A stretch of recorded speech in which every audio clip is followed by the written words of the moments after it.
தென்னாடுடைய சிவனே போற்றி, எந்நாட்டவர்க்கும் இறைவா போற்றி. வணக்கம் சிவசொந்தங்களே.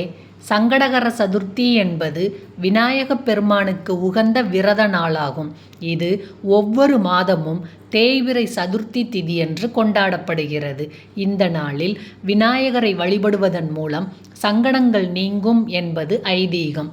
சங்கடகர சதுர்த்தி என்பது இந்து நாட்காட்டியின்படி சந்திர மாதத்தின் தேய்பிறை சதுர்த்தி திதியன்று வரும் விரத நாளாகும்.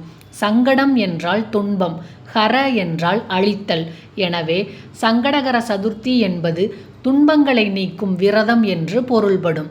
இந்த நாளில் விநாயகப் பெருமானை வழிபடுவதன் மூலம் தடைகள் நீங்கும், காரியங்கள் வெற்றிகரமாக முடியும், வாழ்வில் மகிழ்ச்சி பெருகும் என்பது நம்பிக்கை.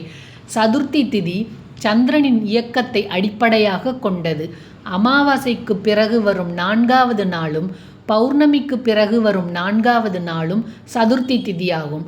சங்கடகர சதுர்த்தி அன்று அதிகாலையில் நீராடி விநாயகருக்கு பூஜை செய்து விரதம் இருந்து மாலையில் சந்திர தரிசனம் செய்த பின் உணவு அருந்துவது வழக்கம். செவ்வாய்க்கிழமை அன்று வரும் சங்கடகர சதுர்த்தி அங்காரக சங்கடகர சதுர்த்தி என்று அழைக்கப்படுகிறது. இது மிகவும் புனிதமாக கருதப்படுகிறது. சங்கடகர சதுர்த்தி விரதம் விநாயகரின் அருளை பெறவும் துன்பங்களை தவிர்க்கவும் வாழ்வில் வெற்றி பெறவும் உறுதுணையாக இருக்கும். இந்த நாளில் விநாயகரை வழிபடுவதன் மூலம் மன அமைதி, உடல் ஆரோக்கியம் மற்றும் செல்வச் செழிப்பு உண்டாகும் என்பது நம்பிக்கை. சங்கடகர சதுர்த்தி விரதம் பக்தர்களின் பிரார்த்தனைகளை நிறைவேற்றும் வல்லமை கொண்டது. சங்கடகர சதுர்த்தி இந்துக்களால் மிகவும் போற்றப்படும் ஒரு விரத நாளாகும்.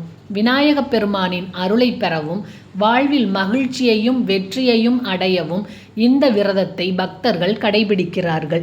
இந்த தகவல் உங்களுக்கு பயனுள்ளதாக இருந்தால் லைக் பண்ணுங்க, உங்கள் உறவினர்கள் நண்பர்களுக்கும் ஷேர் பண்ணுங்க, உங்களின் மேலான கருத்துக்களை கமெண்ட் பண்ணுங்க.